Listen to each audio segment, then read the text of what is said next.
Weight loss versus fat loss. When it is said weight loss, it generally refers to the overall weight loss that can be from muscle, fat, body water, and sometimes even bone minerals.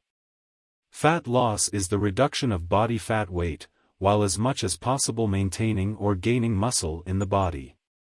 You may not immediately lose a lot of weight on the scale.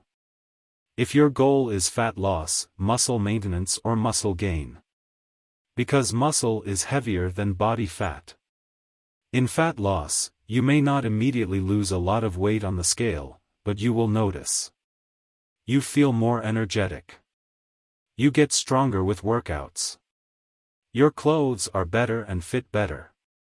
You have visible muscle definition in your body, the waistline, arms, or legs shrink. Some health parameters such as blood pressure improved, even the joints pain is reduced. Remember that the higher the percentage of muscle in the body, the higher our ability to use or burn the calories we consume from food and drinks. A higher muscle percentage in the body also helps in the maintenance of our overall health. Thank you, and don't forget to click the subscribe button for more diet and health tips.